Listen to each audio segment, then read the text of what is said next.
유다서 강의 12번째, 모세의 시체를 놓고 천사장과 마귀가 싸운 이야기의 교훈. 이것이 오늘 말씀의 주제입니다. 오늘은 참 생경한 말일 것입니다. 그리고 유다서 1장 9절은 신약 성경의 가장 난해한 구절 10구절 중에 하나이기도 합니다. 천사장 미카엘과 마귀가 모세의 시체를 두고 내 것이라고 마귀가 하며 논쟁과 변론을 했다는 이야기는 성경 여기 외에 다른 곳에 나오지 않기 때문에 우리는 굉장히 생경하기도 하고 난해한 구절이 오늘의 구절입니다. 이것을 통해서 주께서 주시는 교훈이 무엇인지 우리가 살피고자 합니다. 그것은 첫째로 땅의 이야기를 깊이 연구하라라는 것입니다. 자, 유다서 1장 9절을 보겠습니다. 천사장 미카엘이 모세의 시체에 관하여 마귀와 다투어 변론할 때에 감히 비방하는 판결을 내리지 못하고 다만 말하되 주께서 너를 꾸짖으시기를 원하노라 하거늘. 지금 이 구절은요, 하나님께서 예수님의 동생 유다를 통해 우리에게 전해주셨는데 지금 현재에는 전해지지 않지만 당시 초대 교부들은 매우 친숙했던 외경이라는 것이 있는데 그 외경 중에 모세의 승천기에 나온 이야기입니다. 하나님은 성경을 기록하실 때 성경 정경에 나와 있지 않는, 그러나 그때 당시 사람들에게 매우 친숙했던 이야기들, 책들, 그것을 굉장히 많이 인용하게끔 했습니다. 그걸 인용하면서 성경의 기록자들이 기록하게끔 하나님께서 섭리하셨다라는 것이죠. 지금 우리 가운데 성경이 아니지만 어떤 이야기들은 굉장히 그 이야기만 하면 가슴이 뛰거나 인상이 찌푸려지거나 깊이 와 닿는 것이 있잖아요. 그런 구절을 그대로 인용했다라는 것입니다. 예를 들어 보면 구약에 보면 여호와의 전쟁기, 선지자 나단의 글, 선견자 가세 글, 이스라엘 왕 역대기 지략과 유다 왕 역대 지략이라는 책들이 나옵니다.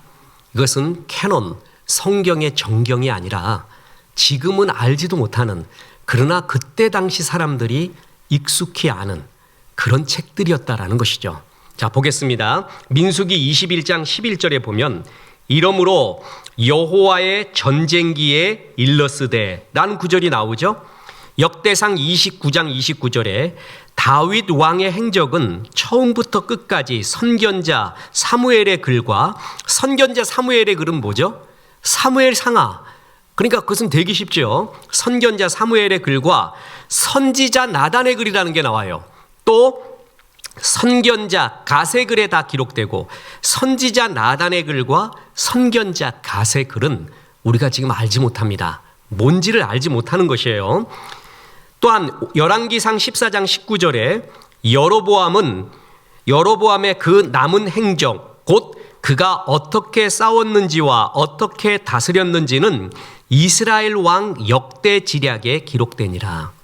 여기서도 나온 이스라엘 왕 역대 지략이 뭔지를 모릅니다. 그런데 하나님이 성경 기록자에게 이것을 참조하게끔 이런 책이 있었고 그걸 보라라고 이렇게 이야기할 정도였습니다. 열왕기상 14장 29절에 보면 르호보암의 남은 사적과 그가 행한 모든 일은 유다 왕 역대 지략에 기록되지 아니하였느냐. 이들 그거 알고 있지 이 얘기인데 우린 모르잖아요. 그런데 유다 왕 역대 지략이 뭔지 그때 당시 사람들은 알지 몰라도 우리는 모르는데 이것이 기록되어 있습니다.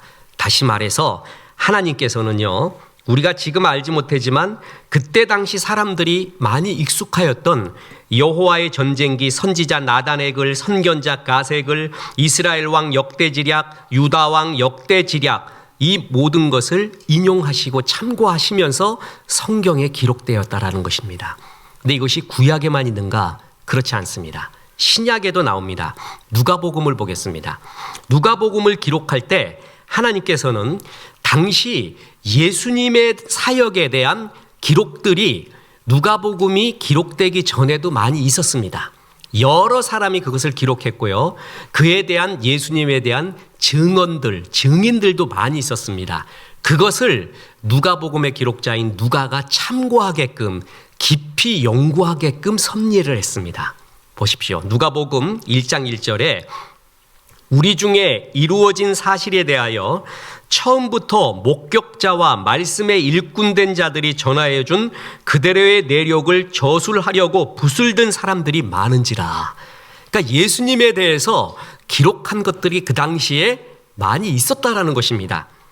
이 모든 일을 근원부터 자세히 미루어 살핀 나, 그러니까 이런 것을 자세히 연구했다라는 것이죠. 그런 기록들 모두를요, 누가가 데오빌로 각하에게 차례대로 써보내는 것이 좋은 줄 알았노니 이는 각하가 알고 있는 바를 더 확실하게 하려 함이로다. 이때 데오빌로가 누군지는 정확하게는 모릅니다.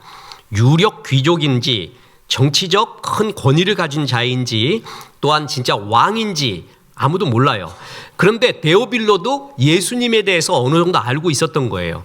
그런데 이 데오빌로에게 이 편지를 보내면서 예수님에 대해서 알고 있는 것이 진짜가 뭐고 가짜가 뭔지, 허황된 것은 무엇인지 내가 더 정확하게 알려주기 위하여 편지를 씁니다. 그리고 나도 뭐냐 하면은 바로 데오빌로 각하처럼 그때 당시 예수님에 대한 수많은 기록, 증언들을 다 참고했습니다. 다 보았습니다. 그 얘기입니다. 우리가 성경을 어떻게 기록했느냐라고 말할 때 기계적 영감설이라는 게 있는데, 그건 뭐냐면 내가 세상과 나도 관계없고 오직 구속한 주만 있어요. 내 자아가 있는지도 모르고 눈을 감았는데, 그리고 펜을 들었는데 막 적어요. 뭔지를 몰라요. 그리고 깨보니 다 적혀 있어요. 그런 거를 기계적 영감설이라고 합니다. 또 하나가 뭐냐면 역동적 영감설이라고 있는데, 그것은 성경 저자는 하나님입니다. 그런데 기록자들이 있잖아요. 성경의 기록자들 여럿에게 바로 누가와 같이 그런 여러 책들, 그때 당시의 상황, 그 모든 것들을 알게 하고 내가 그것을 느끼고 있는 바예요. 그런 가운데 성경에 영감을 줘서 기록하게 한 거예요. 그래서 성경은 각자 문체가 다 다른 겁니다. 만약에 기계적 영감돼서 아무 의식이 없는 가운데 기록을 했고 내가 뭘 썼는지도 모르는 가운데 그 기록이 됐다면 거의 스타일, 문체가 똑같을 것입니다. 그런데 각 개성이 다 들어가 있는 것은 하나님께서 그 기록자에게 역동적 영감을 주어서 기록했다는 거죠. 이것을 역동적 영감설이라고 합니다. 바로 이런 구절들을 보면은 하나님께서 그냥 이렇게 그때 당시 세상의 책이나 또한 사람들 가운데 많이 알려진 것들도 많이 사용해서 사람들에게 공감을 일으켜주는 성경 전체의 주제에는 벗어나지 않게 세밀하게 다듬어서 인용하게끔 한 것을 많이 알 수가 있습니다. 자, 신약에 보면 또 바울 사도가 얀네와 얀브레라는 사람을 언급을 합니다. 이 얀네와 얀브레는 신약 성경 디모데 후서에만 나옵니다. 디모데 후서 3장 8절에 얀네와 얀브레가 모세를 대적한 것 같이 그들도 진리를 대적하니 이 사람들은 그 마음이 부패한 자여 믿음에 관하여는 버림받은 자니들이냐, 이렇게 했어요. 얀네와 얀브레가 라고 말하면 그때 당시에 첫 번째 독자, 그것을 first reader라고 합니다. 신학적 용어로. 지금 우리는 second reader죠. 뭐냐 하면은 첫 번째, 그때 당시에 독자들에게 주어진 성경이 첫 번째 독자고 우리는 두 번째 독자로 받고 있는데, 첫 번째 독자들은 얀네와 얀브레 그러면 그게 뭔지를 알았어요. 다른 성경에는 기록되어 있지 않습니다. 얀네와 얀브레는 후대 유대 문헌이나 이방 문헌, 초대 그리스도교의 문헌에서는 발견됩니다. 특히 요나단 탈굼이나 외경 등에서 나오는 것입니다. 우리가 지금 성경 아카데미 할 때 성경 배경에 대해서 공부하잖아요. 우리 부사역자들도 잘 준비합니다. 아주 지난주도 퀄리티 아주 높았습니다. 그 성막 이야기할 때 또 외경, 위경, 정경이 뭔지를 또 알아야 돼요. 그래야 이런 것들을 이해하잖아요. 또 영지주의가 뭔지를 알아야 되고요. 자, 보면은 그 외경에 뭐가 나와 있냐 하면은 모세가 하나님의 종으로 출애굽시키려고 바로한테 갔잖아요. 그때 기적을 행합니다. 10가지 기적을 행하는데 그때 바로가 마음이 강팍해지면서 하나님이 모세를 통해 행한 기적을 잘 믿지 않았어요. 받아들이지 않았어요. 그 이유 중에 하나가 애굽의 술객들도 모세가 행하는 기적 몇 가지를 따라한 거예요. 근데 언제부터는 그게 안 되기 시작했거든요. 그게 이제 세상 박수무당 같은 사람들의 한계죠. 근데 몇 가지를 따라했기 때문에 바로도 의기양양했어요. 그 모세의 기적을 따라했던 애굽의 술객 중에 하나가 얀네와 얀브레라는 겁니다. 그 술객들이에요. 그래서 그가 모세를 대적하고 하나님을 대적했던 사람들이다라는 것을 당시에 초대 교인들은 알고 있었어요. 그 바울이 그걸 그대로 인용한 것입니다. 뿐만 아니라 바울 사도는 헬라의 철학자들이나 헬라의 시인의 글도 인용을 했습니다. 보세요. 사도행전 17장 28절에 우리가 그를 힘입어 살며 기동하며 존재하느니라. 너희 시인 중에 어떤 사람들의 말과 같이 우리가 그의 소생이라 하니. 그의 시인 나오죠. 너희 시인. 너희가 당시에 잘 알고 있었던 어떤 시인들이 이런 말을 했는데 그 사람의 말을 인용하며 그래 그거 맞아 그러면서 성경적 해석을 가하고 있는 겁니다. 특히 우리가 디도서를 우리 강의하면서 봤잖아요. 디도서는 그레데 섬의 이야기입니다. 그때 그레데 섬에 유명했던 시인이 뭐냐면 에피메니데스라는 시인이 있었습니다. 그가 그레데 사람들을 가리켜 뭐라 그랬냐면은 거짓말장이고 악한 짐승이고 자기 배만 위하는 게으름뱅이야 이런 말을 했었어요. 그걸 바울이 그대로 인용을 합니다. 너희 가운데 그 시인이 그런 말 했지? 나도 그렇게 생각해. 그러면서 이 에피메니데스라는 시인을 심지어 선지자라고 이야기까지 합니다. 보세요. 디도서 1장 12절 그레데인 중에 어떤 선지자가 말하되 그레데인들은 항상 거짓말장이며 악한 짐승이며 배만 위하는 게으름뱅이라 하니. 바울도 그대로 인용하고 있죠. 외경도 인용을 하고 헬라의 철학자와 시인들도 인용을 하고 누가도 그러했고 구약에도 이렇게 나오고 있지 않습니까? 지금 우리가 읽는 유다서 1장 9절은 모세의 승천기라는 외경입니다. 그리고 뒤에 읽을 14절 15절은 외경인 에녹 1서에 나오는 글입니다. 이렇듯 하나님께서는 성경 기록자들에게 당시에 독자들에게 잘 알려진 책들을 인용해서 공감을 주며 성경을 기록하게 하셨습니다. 성경 전체의 가르침에 벗어나지 않도록 그 주제에 주의 깊게 배치하고 다듬어서 인용하셨다라는 것이죠. 저는 지금 신학교에서 한 학기 동안 배우는 거를 불과 10분 사이에 여러분에게 다 말을 해줬습니다. 막 열이 납니다. 자, 이게 신학이죠. 자, 이것을 볼 때 알 수 있는 것이 있습니다. 그리스도인들이 이 세상 땅의 이야기를 잘 알아야 된다라는 것입니다. 심지어 성경을 기록할 때도 땅의 이야기, 땅에서 많이 유행하고 사람들에게 공감을 일으켜주는 이야기를 인용하고 있지 않습니까? 이렇듯이 사람들도 우리 그리스도인이 특히 땅의 이야기를 잘 알아야 돼요. 그래서 이 사람들은 어떤 고통에 있고 어떤 죄악에 있고 무엇을 갈망하는지를 알아야 주의 말씀을 전할 것이 아닙니까? 땅을 모르고 어떻게 하늘의 이야기를 자기 마음대로 자기 생각대로만 이야기할 수가 있겠습니까? 이 성경을 봐도 우리는 이 땅을 잘 알아야 된다라는 것입니다. 그래서 이 땅의 이야기를 가리켜 인문학이라고 합니다. 우리는 인문학이라고 말할 때 문사철 예술 이런 학문을 이야기하는데 그렇지 않습니다. 원래 인문이라는 것은 천문, 인문 그래갖고 동양에서 보면 하늘의 무늬, 땅에는 인간의 무늬가 있다 그랬죠. 그래서 인문은 인간의 무늬, 땅의 이야기예요. 지금 우리가 이스라엘 하마스의 전쟁, 우크라이나 러시아의 전쟁, 핵의 위협, 우리의 경제의 상황 이게 지금 전부 인문이에요. 지금 이것을 제대로 알아야지 이 가운데 우리가 어떻게 살아야 되는지를 알 수가 있다는 것입니다. 자, 보세요. 초대 교부 터툴리안이라는 사람이 있었습니다.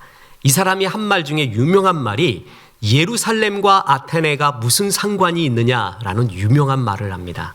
이때 예루살렘은 신앙, 계시, 신학을 의미하고 아테네는 철학, 이성, 인문학을 말합니다.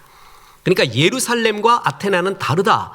그래서 나는 세상 철학 안 하고 세상 공부 안 하고 하나님 말씀만 본다. 그래서 유명한 말이 나는 불합리하기에 믿는다. 철학적 이성적으로 조금 불합리하다고 말하지만 난 그러기 때문에 믿는다. 그래서 어찌 보면 철학과 또한 세상 이야기, 인문을 거부하는 그러한 발언을 합니다. 그래서 이 터툴리안적 전통이 우리 가운데 있어서 지금도 목사님, 신학생 아니면 신앙인 중에 예루살렘과 아테네가 무슨 상관이 있느냐 그러면서 나는 오직 성경만 본다라는 분이 있어요. 존중합니다. 그리고 그분들의 순수 신앙을 받아들입니다. 그러나 또 한면으로는 이것도 있다는 거죠. 성경에 보면 구약부터 신약, 누가, 바울에 이르기까지 그때 당시 세상의 이야기를 끝없이 인용하고 공감을 일으키며 성경까지 기록을 했단 말이죠. 그래서 이쪽 분야를 연구하는 이 분야도 또 하나님께서 줄로 재어준 구역이라는 것입니다. 둘 다가 다 필요하다는 것이죠. 하나만 옳다고 이야기하면 그때부터 싸움이 나는 것입니다. 오늘 본문은 분명히 하나님께서 이렇게 여러 세상의 이야기들을 성경에 포함시킨 걸 보면 우리가 땅의 이야기를 잘 알아야 된다라는 것을 우리에게 메시지로 던져주고 있는 겁니다. 자, 예수님의 말씀은 바리새인과 서기관 같지 않았습니다. 뭔가 권위가 있었습니다. 달랐습니다. 그래서 마태복음 7장 29절에 이는 가르치시는 것이 권위 있는 자와 같고 그들의 서기관들과 같이 아니함일러라. 바리새인과 서기관들은 뻔한 이야기였어요. 제가 부사역자들 또 목사님 저한테 계속하는 말이 있어요. 뻔한 말하지 마라. 뻔한 이야기 갖고 지금 은혜 받지 않는다. 너무나 틀에 박힌 말, 상투적인 말 갖고 하지 마라. 그건 은혜가 아니다라는 말을 항상 합니다. 그런데 그들의 말은 바리새인과 서기관 말은 그랬는데 예수님의 말은 뭔가 달랐어요. 은혜가 쏙 됐어요. 그 이유가 두 가지입니다.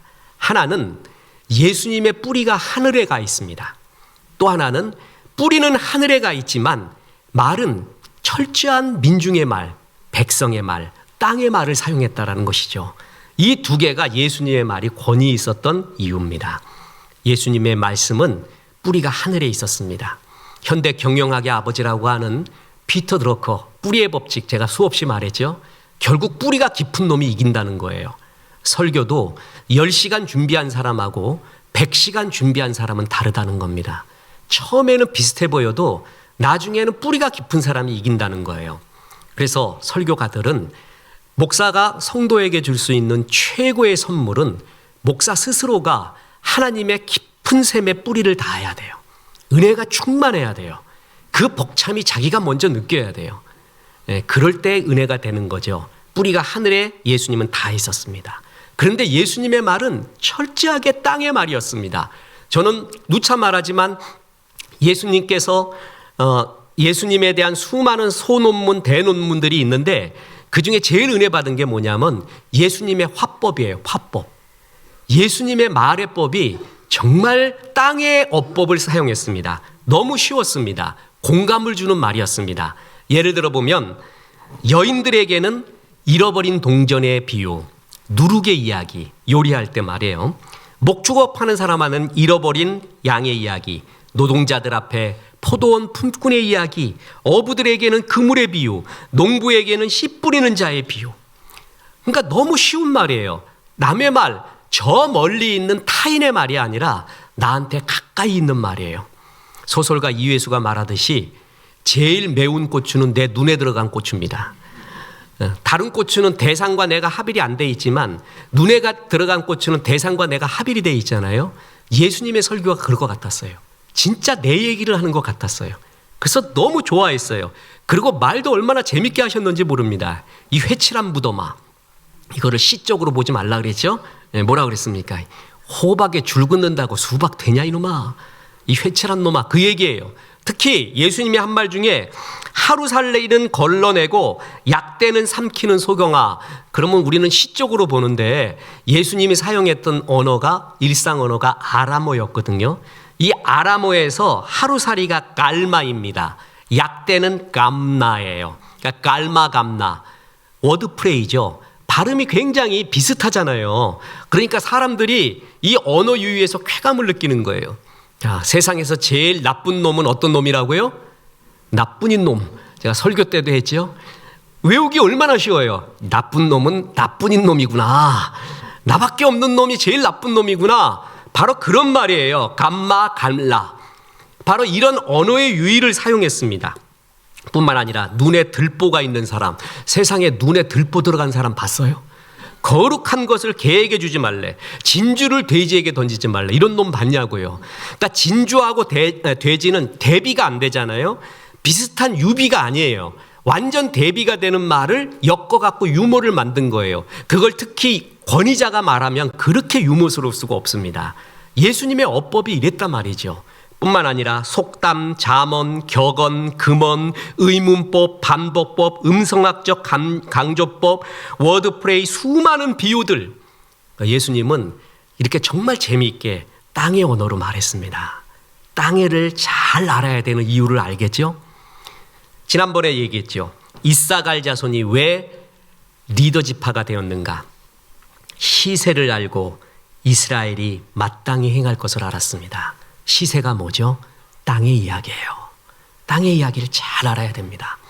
베드로전서 1장 10절에 이 구원에 대하여는 너희에게 임할 은혜를 예언하던 선지자들이 연구하고 부지런히 살펴서, 선지자들이 동굴 속에서 하나님 말씀을, 헐몬산에서 주의 말씀을 받을 수도 있습니다. 그러나 예의 구절에 의하면 선지자들은 뭐 했습니까? 연구하고 부지런히 살폈습니다. 스터디했다라는 것입니다. 이 땅을. 그래서 이 땅에 임할 하나님의 말씀을 주 앞에 받는 겁니다. 자, 신앙은 좌로나 우로나 치우쳐서는 안 됩니다. 이 두 면을 다 가지고 있어야 됩니다. 이렇게 외경, 위경, 당시에 유행했던 사람들 가슴 속에 있었던 수많은 이야기들을 성경 기록자로 하여금 기록하게 만든 하나님의 이유, 이 땅을 잘 알라라는 것입니다. 땅을 잘 알아야 승리합니다. 전 이번에 올림픽인가 어디에서 게임이, 아시안 게임에서 게임이 들어갔잖아요. 바둑도 들어가고요. 그랬더니 딱 나누어진다고 합니다. 게임 바둑 같은 것은 아시안 게임, 심지어 이제 올림픽에는 들어오면 안 된다. 그게 어떻게 스포츠냐라는 부류가 있대요. 그 부류가 올림픽 위원회 중에서 50살 넘어가는 사람들의 이야기라고 합니다. 그런데 40대, 30대 사람들은 다 뭐냐면 게임 들어가야 되고 또 바둑도 들어가야 되고 체스도 들어가야 된대요. 그래서 게임이 왜 들어가냐? 올림픽인지 안 본대요.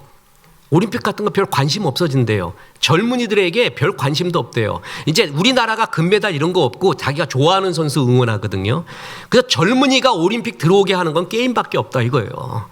지금 요번 게임 뭐 월드컵 같은 거 했잖아요. 예? 우리나라가 또 뭐 어디서 우승했다며요. 1억 명 봤대, 1억 명. 세계 지금 3대 스포츠가 있거든요. 3대 스포츠에 게임이 들어가요, 게임. 세상은 달라진 거예요. 지금 제 이야기가 뭐예요? 이게 땅의 이야기예요, 땅의 이야기. 그 게임이 또 뭔지 아세요? 롤게임이에요, 롤게임. 지금 우리의 부모 거의 80% 이상 이놈의 자식들 롤게임 해갖고 영혼이 버리고 뭐 그것만 하고 그것만 알아, 그것만 알아. 그러니까 이거 하면 애 망치고 정신 다 뺏기고 뭐하고 핸드폰도 뺏어야 되고 게임 다 부셔야 되고 그것만 알아. 땅을 잘 몰라요. 이 세상이 어떻게 돌아가는지. 이걸 어떻게 잘 활용하면 최상이 될 수 있을까? 이게 유행이 되고 있으면 이걸 활용하면 어떻게 될 수 있을까? 그걸 알아야지. 그게 땅을 잘 아는 것입니다. 벌써 우리가 기성세대가 돼서 욕할 줄만 알아. 나쁘다고만 말할 줄 알면 그게 꼰대입니다. 어른이 돼야죠. 그래서 이런 외경, 위경 잘 인용한 성경을 보면 알 수 있는 것은 이 땅을 잘 알라라는 것입니다. 그리고 두 번째의 교훈이자 결론입니다. 하나님만이 온전한 평가를 하신다라는 것입니다. 자, 유다서 1장 9절은 모세의 시체 이야기죠. 그런데 성경에 의하면 모세가 묻힌 곳은 아무도 모릅니다. 모세의 죽음 이야기는 신명기 34장 4절부터가 나옵니다. 이게 정경의 이야기죠. 보겠습니다. 여호와께서 그에게 이르시되 이는 내가 아브라함과 이삭과 야곱에게 맹세하여 그 후손에게 주리라 한 땅이라. 내가 내 눈으로 보게 하였거니와 너는 그리로 건너가지 못하리라 하시매 이에 여호와의 종 모세가 여호와의 말씀대로 모압 땅에서 죽어 베드월 맞은편 모압 땅에 있는 골짜기에 장사되었고 오늘까지 그의 묻힌 곳을 아는 자가 없느니라. 모세야, 넌 들어가지 마라. 그냥 가나안 봤니? 여기서 그냥 가자꾸나. 나와 함께 가자꾸나. 그래서 모세는 그걸 받아들입니다. 나만큼은 들어가야 된다? 고집부리지 않습니다. 모세의 말년이 이렇게 아름답습니다. 거기서 죽었는데 무덤이 없어요. 왜 그랬겠어요? 많은 신학자, 여러분도 추측할 수 있고 나도 할 수 있는 거, 모세 무덤이 있으면 그게 하나님 됩니다. 모세 무덤이라고 딱 진품이 드러나잖아요. 흙 다 없어집니다. 다 퍼갑니다. 안 그러겠어요? 만약에 우리 강남 비전교회에 바울이 쓴 로마서 원본 1장이 있다 이거예요. 그게 소문이 났어요. 그럼 우리 예배 못 드립니다. 전 세계에서 몰려와서 그거 뺏어가려고 여기 보디가드 둬야 되고요. 저는 생명의 위협을 느낍니다. 내놓으라고. 그리고 전쟁 안 나겠어요? 그거 한 조각이라도 있으면 우리 집안 흥황하고 우리나라 흥황하고 그렇게 생각 안 하겠어요? 사람은 참 미련합니다. 그래서 하나님이 그걸 압니다. 그래서 성경 원본 쪼가리 같은 거 발견 안 하고 모세의 무덤 같은 것 발견 안 하게 한 거예요. 무덤 있으면 없어졌다니까. 아브라함 무덤, 다윗의 무덤 있어봐요. 흙 다 없어져요. 뼈도 없어져요. 다 가져가서. 그래서 없애버린 거거든요. 그런데 지금 사탄이 나타나서 오늘 구절에 보면 모세의 시체를 달라고 하고 있는 장면이 나와요. 자, 유다서 1장 9절, 천사장 미가엘이 모세의 시체에 관하여 마귀와 다투어 변론할 때에 감히 비방하는 판결을 내리지 못하고 다시 말하되 주께서 너를 꾸짖으시기를 원하노라 하거늘. 자, 이게 무슨 얘기냐? 마귀는 참소자이죠. 마귀가 미카엘에게 같이 주장하면서 이 시체는 내가 가져가야 된대. 마귀가 모세의 시체를 가져간다는 얘기는 뭐죠? 지옥 가야 된다는 거예요. 왜냐하면 마귀는 아마 두 가지를 근거로 참소했을 것입니다. 하나, 모세는 살인자입니다. 그죠? 출애굽기 2장 11절부터 나오는 애국 관료를 죽였죠. 그가 혈기에서 죽였는지 이스라엘적, 히브리적 하트 때문에 죽였는지 상관없이 그는 살인자요. 또 하나, 민수기 20장에 나오는 하나님이 분명히 말한 바 네가 그때 반석을 2번이나 내리쳐서 혈기 부리고 너를 드러내서 가나안에 못 들어가리라. 그거는 하나님이 선언한 거거든요. 근데 그때 화를 낸 거예요. 이스라엘 백성이 너무 말을 안 들어. 또 불평하고 또 부정적인 말을 하니까 이 모세도 화가 났어요. 그래서 또 반석에서 물 내라 그러니까 하나님이 한 번 치고 내라 그랬는데 2번 쳐버렸어. 그냥 화가 나가지고 파박 치면서 해볼까? 내가 한번 해볼까 이놈들아? 먹어. 마음대로 먹어. 이거 먹고 배 터져 죽어버려. 이런 식으로 막 화를 내버린 거예요. 너 주의 종이 그래서는 되겠느냐? 그러면서 모세가 너 가나안 못 들어간다 그렇게 나왔거든요. 그러니까 마귀가 말하는 거예요. 모세는 이런 죄인 아니냐? 가나안도 못 들어간 율법을 어긴 자 아니냐? 그러니까 내가 데리고 가야지. 지옥 가야 돼. 이렇게 말하는 거예요. 그랬을 때 미카엘 천사장은 그것은 모세가 지옥에 가는가 하나님 편에 가는가는 하나님만이 판단할 일이다. 우리가 할 수 없다. 미카엘 나도 하지 않는다. 그렇게 선언을 한 거예요. 그런 정죄를 하지 않고 심지어는 마귀야 물러가라. 마귀 나쁜 놈아 라는 소리도 하나님께 맡겨버립니다. 그래서 보세요. 유다서 1장 9절에 주께서 너를 꾸짖으시기를 원하노라. 이 정도로 미카엘은 겸손했습니다. 이 판단은 누가 하는 거라고요? 하나님. 이 해석이 맞는 이유는 이와 동일한 거의 동일한 뉘앙스의 구절이 스가랴서 3장에 나옵니다.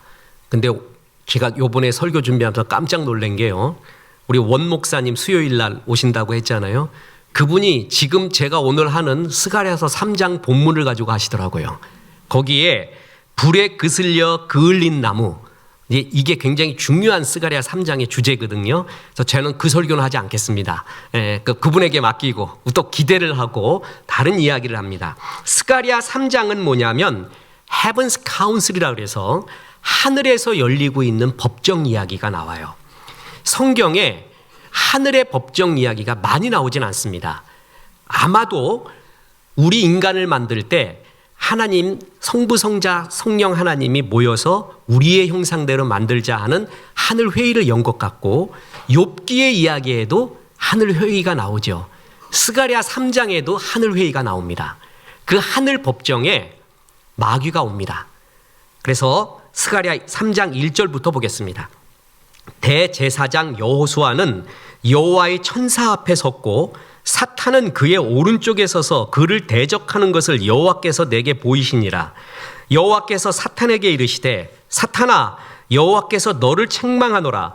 예루살렘을 택한 여호와께서 너를 책망하노라. 이는 불에서 꺼낸 그슬린 나무가 아니냐 하실 때에, 이 구절이 뭐냐 하면 여기서 나오는 여호수아는 모세의 후계자 여호수아가 아니라 이스라엘이 바벨론 포로 귀환기에서 스룹바벨과 함께 귀환해서 예루살렘 성전을 재건하고 이스라엘 백성을 새롭게 하는데 쓰임받고 있는 대제사장 여호수아를 의미합니다.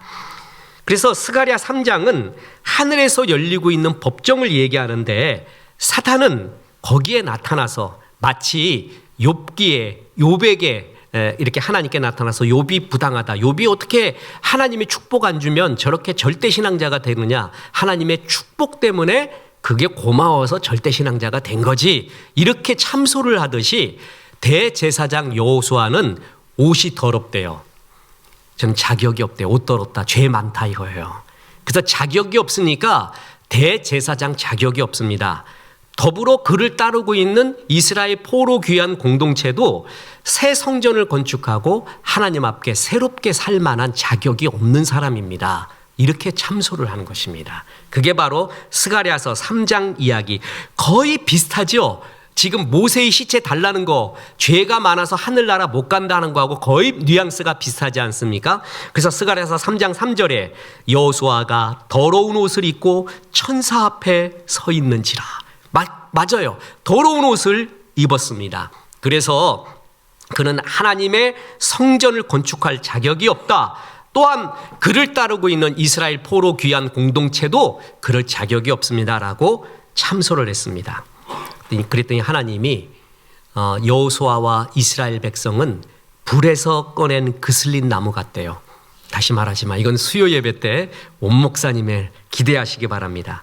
그때 하나님께서 스가랴서 3장 4절에 이런 말을 합니다.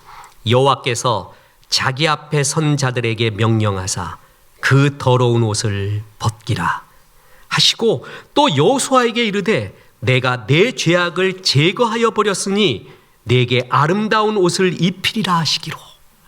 사탄은 더러운 옷 입고 있는 여호수아 자격 없습니다 그랬는데, 하나님은 그 옷 벗기고 아름다운 옷을 입히래요. 그리고 네 죄악을 뭐라고요? 제거했대요. 죄악을 제거할 수 있는 분이 누구였어요? 하나님이죠. 마귀가 아무리 참소해도 이 사람 죄 있다 안 있다, 하나님이 쓰신다 안 쓰신다는 누구의 영역이라고요? 하나님의 영역입니다. 그래서 스가랴 선지자의 요청대로 여호수아의 머리에 하나님은 아름다운 관을 씌워주십니다. 스가랴 3장 5절, 내가 말하되 정결한 관을 그 머리에 씌우소서 하매 곧 정결한 관을 그 머리에 씌우며 옷을 입히고 여호와의 천사는 곁에 섰더라. 여호수아, 그가 더러운 입은 자격 없는 자지만 주께서 그 옷을 벗깁니다. 정결한 면류관 씌워줍니다. 누가 한 거예요? 이걸 하나님이 한 거예요. 마귀가 아무리 참소해도 그 권한은 누구에게 있어요? 하나님께 있다, 이 얘기예요.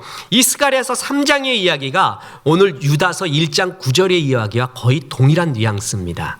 마귀가 참소합니다. 모세는 죄 많아서 하나님 곁에 있을 수 없습니다. 내가 데려가겠습니다. 그랬더니 미카엘이 말합니다. 그건 하나님이 판단할 일이야. 나도 판단하지 않아. 하나님이 할 일이야. 그 정도로 겸손하게 미카엘이 말하고 있습니다. 그런데 사탄은 마치 자기가 하나님의 자리에서 모든 것을 판단하고 다 할 수 있다고 말하는 교만, 참소하고 있는 모습. 그래서 하나님은 이 이야기를 꺼내면서 유다서에 기록된 수신 교회에 가만히 들어온 자, 꿈꾸는 거짓 교사들, 그들이 이런 교만한 짓을 하고 있다. 성도들을 마음대로 자기가 참소하고 정죄하고 판단하고 자기가 다 알고 있다고 하면서 교만하게 그들을 금긋고 있다, 이 말을 하고 있는 것입니다. 그러면서 유다서 1장 10절에 이 사람들은 무엇이든지 그 알지 못하는 것을 비방하도다. 또 그들은 이성 없는 짐승같이 본능으로 하는 그것으로 멸망하느니라. 이 사람들은 자기도 알지 못하는 거, 천사도 심지어 알지 못하고 알려고 알지도 않았던 거, 그걸 자기가 다 행하고 있구나. 짐승의 본능처럼, 짐승이 이성 없이 본능처럼 행하는 것처럼 이들은 아무 객관적 보편 타당성도 없고 아무런 이성적이지도 않고 영적이지도 않고 짐승의 본능처럼 자기 마음대로 그러고 있구나, 그러고 이야기하고 있는 겁니다. 이 교만한 자, 가만히 들어온 꿈꾸는 자, 거짓 교사들이 이런 교만한 일을 했다는 겁니다. 마치 모세의 시체를 놓고 천사장 미카엘도 잠잠한데, 겸손한데, 이것은 여기에 가야 되고 저기에 가야 되고 마음대로 이렇게 자기가 판단하듯이 이런 교만이 가슴속에 있었다라는 것입니다. 그래서 그러지 말라라고 말하고 있는 겁니다. 이제 중요한 결론입니다. 하나님의 평가가 제일 중요하다라는 것입니다. 자, 여러분, 사진을 하나 보여드리겠습니다. 조금 끔찍해서, 저 정도는 안 끔찍하죠. 하도 더 끔찍한 걸 봐서. 동상의 목에 밧줄이 걸려 있습니다. 어떻게 되겠어요? 끌어내리겠죠? 저 동상의 주인공이 누구라고 생각하십니까?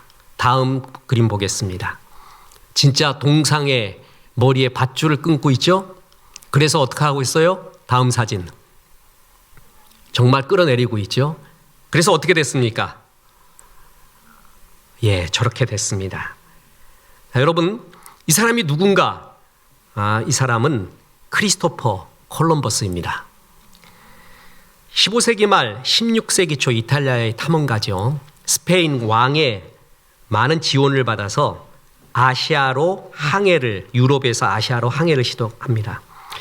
그의 업적 중에 제일 유명한 건 세계사에 나오는 1492년 신대륙 발견. 저는 제 양심을 놓고 얘기하지만 신대륙 발견은 정말 잘못된 언어입니다. 신대륙 방문 그래야죠. 거기 인디언이 살고 있었잖아요. 아무도 없었으면 발견이에요. 근데 살고 있었으면 방문한 거죠. 근데 발견이라는 것은 서구 중심적 언어입니다. 그래서 그거를 계기로 유럽에서는 대항해 시대가 시작이 됩니다. 정말 세계의 역사에서 바울이 소아시아에서 유럽으로 발길을 옮긴 거, 저는 그게 역사에서 최고의 전환점이라고 보고요. 또 하나 세속 역사에서는요, 대항해 시대가 유럽이 아시아를 능가하는 계기가 됩니다. 대항해 시대 전까지는 아시아의 발전이 유럽의 발전보다 더했습니다. 그런데 대항해 시대 이후로 유럽이 발전하기 시작을 합니다. 그때 이 항해를 성공을 하면서 유럽의 각 나라들은 아프리카 그리고 아메리카에 수많은 식민지를 개척하게 되죠. 그래서 거기서 수많은 자원들을 갖고 오면서 오늘날의 유럽을 만드는 기초를 이루어지게 됩니다. 그러면 유럽인의 입장에서는 뭐죠?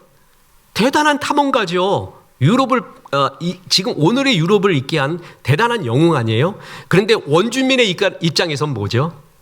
대학살자입니다. 원주민 잘 살고 있었어요. 뻘거벗고 들소 사냥하고 화살 쏘고 사는데 그게 무슨 야만인이에요? 그게 야만인이에요? 야만은 뭐냐면 그렇게 잘 살고 있는 사람한테 총 들고 싸우고 병균 퍼뜨리고 다 뺏어가고, 그게 더 야만이죠. 그럼 원주민 입장에서 충분히 이렇게 말할 수가 있잖아요. 제 얘기는 해석에 다른 것을 말하고 있는 겁니다.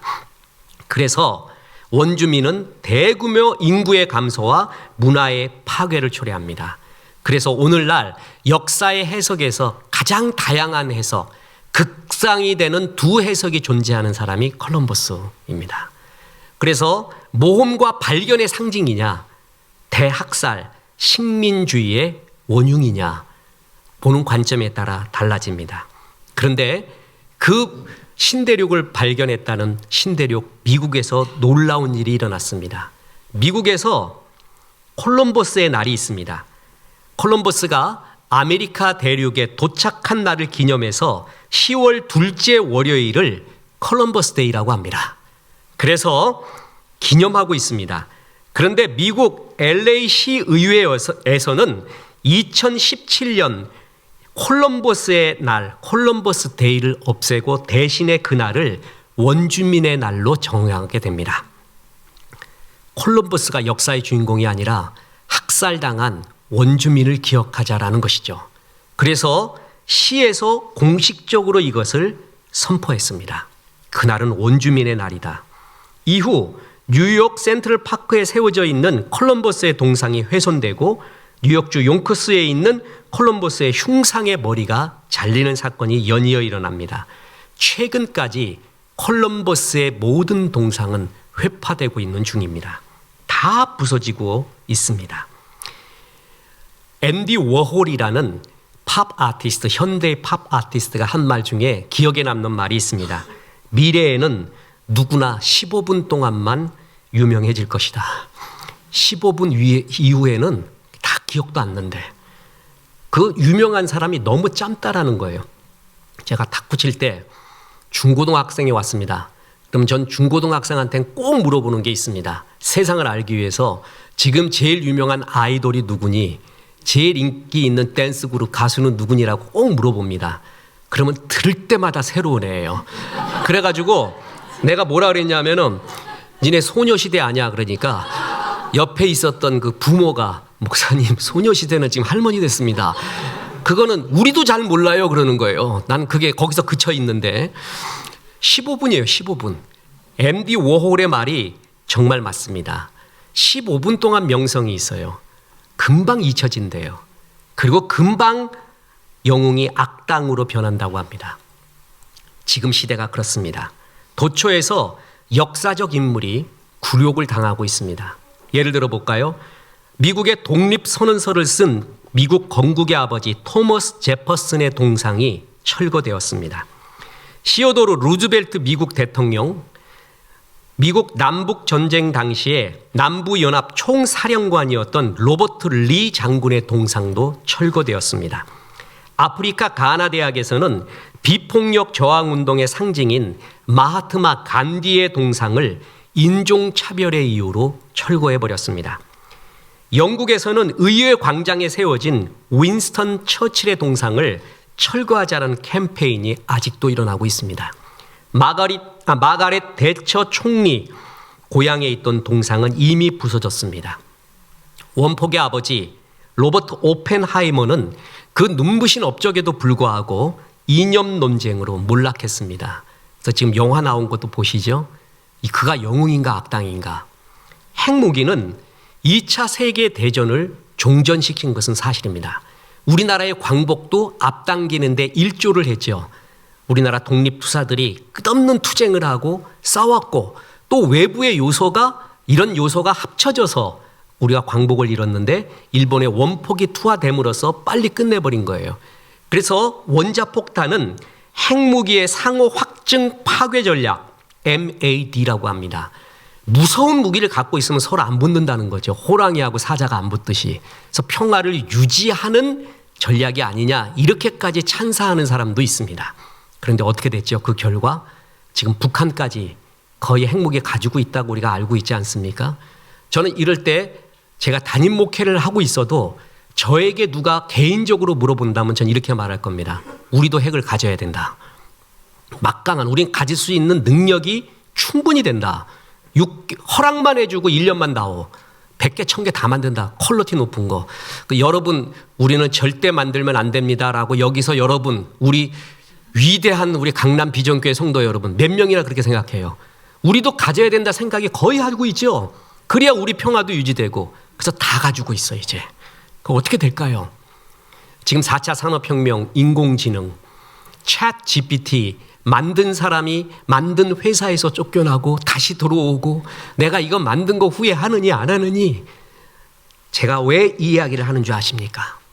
역사의 영웅은 정말 안개 같습니다. 역사는 어떻게 해석하느냐에 따라 영웅이 되기도 하고 악당이 되기도 한다는 것입니다. 역사의 승자는 역사를 기록합니다. 역사의 패자는 신화를 남기죠. 저는 우리나라의 역사 가운데 광해군, 인조 방정 때를 제 개인적으로 제일 안타깝게 생각을 합니다. 인조가 반정을 일으켰다는 거죠. 올바로 하기 위해서 이제 올바로 되돌렸다라는 것인데, 저는 개인적으로 생각합니다. 인조 반정 이후로 우리나라의 국력은 완전히 쇠약됐습니다. 서구에 완전히 밀리게 되었습니다.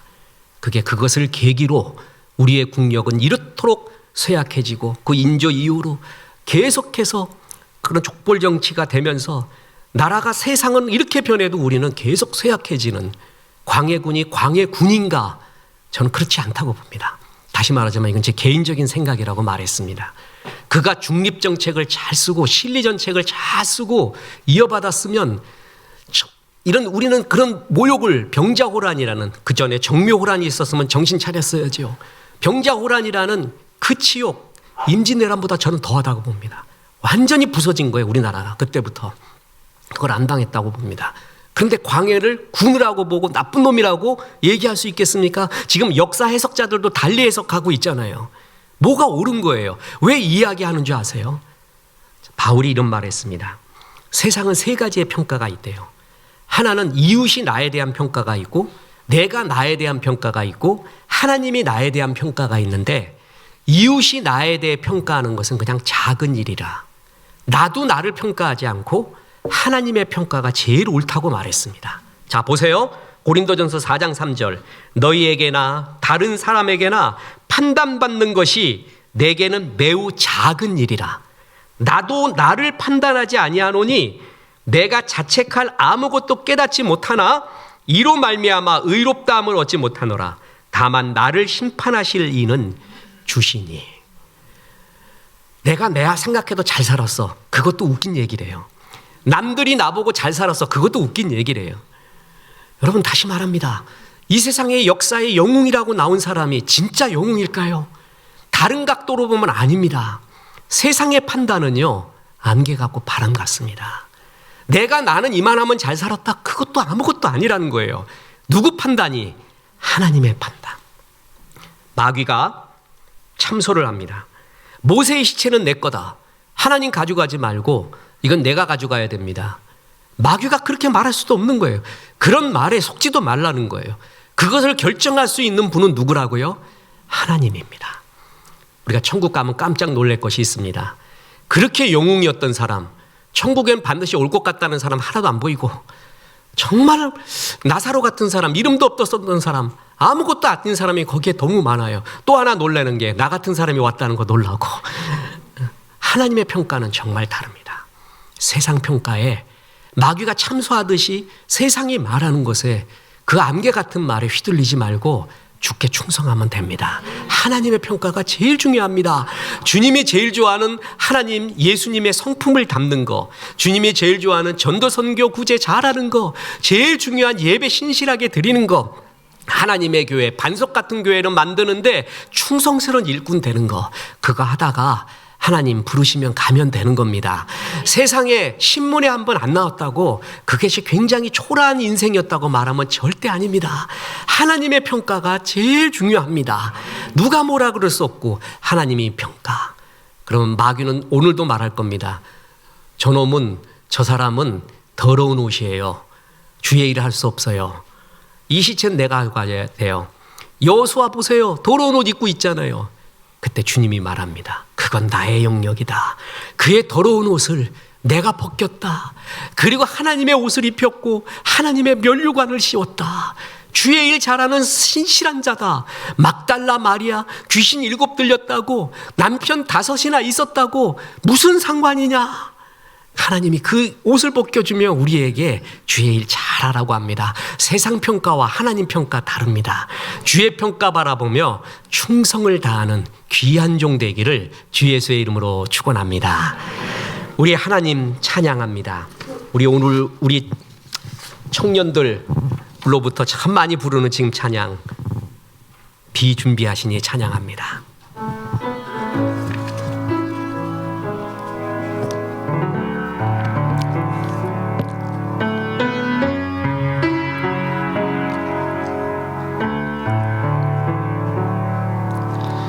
우리 주는 위대하며 늘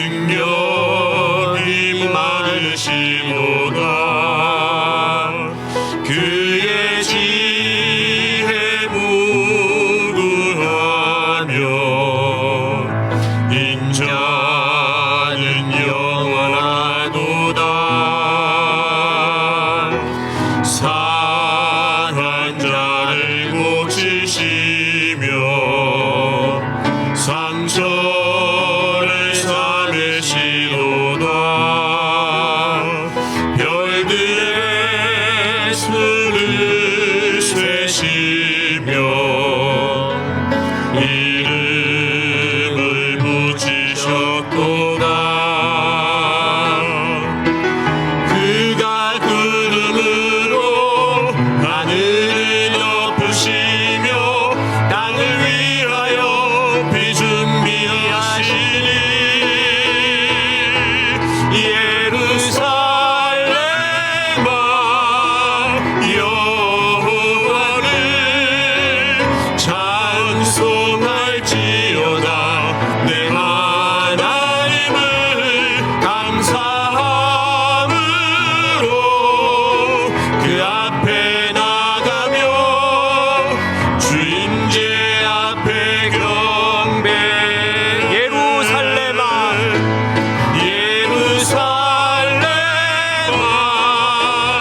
여호와를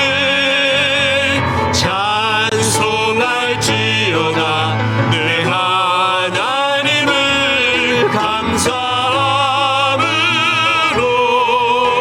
그 앞에 나가며 주임제 앞에 경배.